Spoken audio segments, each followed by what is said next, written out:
but check out this article, okay? The left is trying to feminize men, but they'll never be honest about it. Another stream already. Yeah, it's my second stream today. I'm a pro at this. Vogue magazine's latest issue features Harry Styles in a dress. The lengthy profile of Styles has many more photos of the man in an array of skirts, dresses, and other frilly assortments. We are told by various interview subjects that Styles' cross-dressing represents the image of a new era of the way that a man can look, and that the pop star is redefining what it can mean to be a man with confidence. It is revolutionary to see someone who is in touch with his feminine side. I don't get why these guys are so threatened by this. This is the guy who wrote the article, by the way. Matt Walsh is his name. The actress Olivia Wilde goes further. I hope that this brand of confidence as a male that Harry has, truly devoid of any traces of toxic masculinity, is indicative of his generation and therefore the future of the world, she says about a guy wearing a blouse. What's up, Mickey Brennan? What's up, Eddie, by the way? I can't remember if I said hello to you. Still mad at you for scaring me earlier. I think he is in many ways championing that, spearheading that. It's pretty powerful, kind of extraordinary to see someone in his position redefining what it can mean to be a man with confidence. Not everyone is a fan of this supposed revolution. You can count me in the not everyone camp. Also, Candace Owens, revolutionary thinker, Candace Owens. My man Eddie Izzard has been doing this since the late 80s, very true. She wrote in response to the Vogue piece, "There is no society that can survive without strong men. The East knows this. In the West, the steady feminization of our men at the same time that Marxism is being taught to our children is not a coincidence. It is an outright attack. Bring back manly men." The counter-arguments to Owens, myself, Ben Shapiro, and anyone else who questions whether we should be redefining... Does this site have a fucking night mode, by the way? Jesus Christ, my retinas. In a way, most have revolved around a team that we're making too big a deal out of it. And it's weird we care so much. Seriously, it's just a dude in a dress. What's the big deal? This is a tried and true leftist culture war tactic. It never changes. We have seen the same play countless times already. They mock the other side for supposedly making a big deal out of the very thing they were just insisting is a big deal. They throw a parade to celebrate some ridiculous thing or another and then insist that any random straggler who decides to join in is a hysterical weirdo whose sin somehow is caring too much about it. They present one side of the argument and hope to win the dispute by convincing you that only a freakish loser would bother presenting the other side. They try, and often succeed, in dressing something up as both a revolutionary, world-changing act and a totally banal, normal, everyday occurrence that should barely attract notice. By the way, I don't think that these two things are, necessarily in opposition to one another. Like, for example, Rosa Parks taking a seat on the bus or whatever it was both a revolutionary, world-changing act and a totally banal, normal, everyday occurrence that should barely attract notice. Both of those things can actually be true, right? I think that's the point that anyone in from my experience of speaking with homophobes, transphobes, is because they think they'd enjoy having sex with a man, but they're disgusted at that aspects of themselves. I think that's true of some, but I don't think that that's across the board a huge... I don't think that that's a huge, what you call it. I don't think that's the main reason why most. I don't think that represents the majority, but I do think that does happen. In reality, the fact that Harry Styles wears his dresses is indeed banal and uninteresting. I would not have elected to publish a 5,000-word cover story on the subject. That was Vogue's choice, not mine. There is nothing particularly revolutionary or earth-shattering about pop stars wearing silly outfits, which they've been doing since the dawn of the genre. But the overall attempt by our culture to redefine masculinity and feminize men is important and certainly worth fighting against. Different times and places have had slightly different ideas about how men and women ought to look and act, but none have ever declared that men and women are the same and ought to look the same way and do the same things.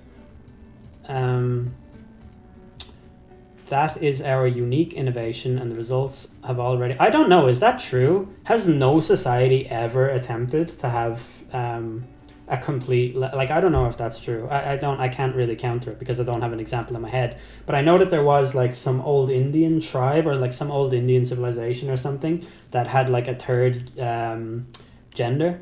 As you blah blah blah. Society without a clear idea of what a man is and what he does is a society that breeds despair individually and decay collectively. Right? Is this true? Is there any evidence for this whatsoever?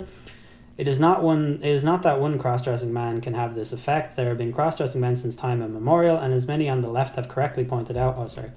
But the difference is that cross-dressing in times past was seen as bizarre, different, usually done for a laugh.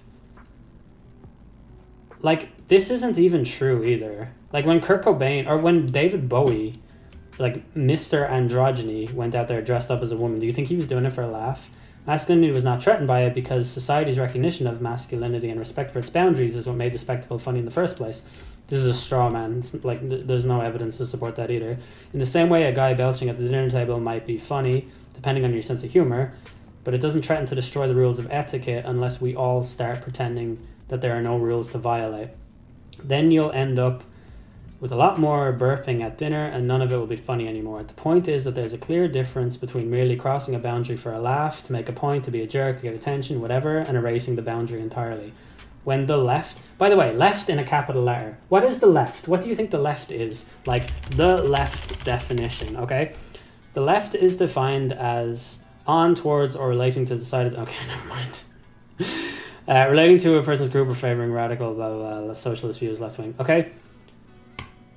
In this piece, so far, what Matt Walsh is describing as the left are the sources Vogue magazine, which I don't know, can you attribute a political position to Vogue, which is a capitalist entity that's going to do whatever is ironically in vogue. And the other thing is Olivia Wilde. These are the only two sources of this entire article, and he's saying the left without providing any other, like not a single reference to any other thing. When the left sings, "Oh shucks, what's the big deal, folks?" It will freely admit that it's reaching for the latter goal, to erase the boundaries of masculinity and to create a post-gender society where the words man and woman have no meaning. It can never actually succeed in this task because it is fighting against biological realities which can never be fully superseded. But it can settle for making people disoriented, especially children. It can create an environment where boys are made to be more feminine and girls more masculine, and neither has any idea who they really are. Confusion is the ultimate objective, and the left will celebrate anyone who contributes to it in whatever small way. That's the end of the article, okay? There is not a single, source here. There's not a single point made. There's not a single, reference to back up any of his points. Do you know what this is? This entire thing is feelings. And this comes from the Daily Wire, which is founded by Ben Shapiro, who says that facts don't care about your feelings. It's fucking crazy. Like, these people are just, it's feels over reals the whole time. Not the majority, but there's some homophobic men who have massive stuff like, yeah, oh, for sure, definitely. The Pacific Islands have a third gender. I want to see Tonga of Samoa. I want to say Tonga of Samoa. Okay, cool. I will look into that. Whole thing reminds me of the Treehouse of Horror opening where Homer freaks out at the dogs playing poker. Is this not just a moral outrage that they can't justify but needs clicks? That's absolutely what it is. And the other thing is, the other side of the argument is that I don't think that Vogue magazine is even doing anything attempting to redefine. I don't think Vogue is a fucking magazine that's trying to generate clicks and sales itself. And what's popular at the moment is getting men to show femininity, right? That's the thing that's been in people's minds for quite a long time in broader society. And Harry Styles is Harry Styles is the first ever musician to dress as a woman. It's as simple as that. No one else has ever done it. So fair play to Harry Styles for redefining culture, representing the left and everything. It's just so fucking crazy, man.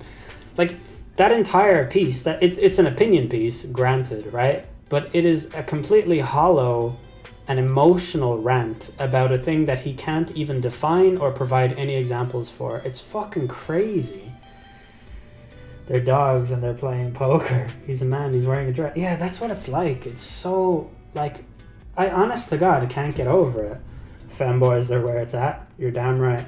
I'm very glad I deleted Twitter app a week ago. Man, I wish I deleted Twitter. Actually, I really like Twitter, and I get like most of my news on the world I get from Twitter.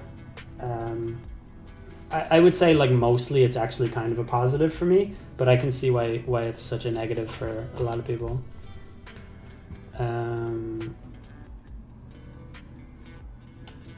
But yeah, it's funny. It's so funny to me that these guys have sold people the meme of like, they're the only ones who want to have an honest discussion. The left doesn't even want to talk with us. And like, the left has a victim complex and the left is all about feelings over facts.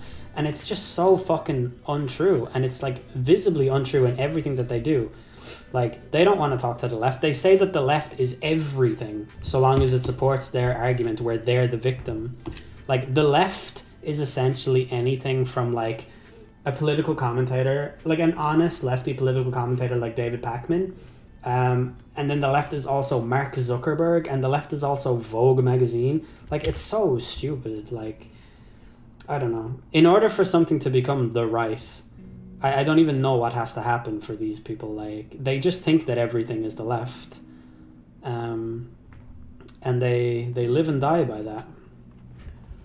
Calling everything the left, saying they're under threat. The mainstream media is all left, by the way. Fox isn't mainstream media. Stephen Crowder isn't the most popular fucking news channel on YouTube. Tim Pool isn't the most popular political commentator in the world. Like, they just, I don't know. It's insane to me. Absolute insanity. But anyways, we're here to play FIFA, and what we have to do today is save ourselves from relegation.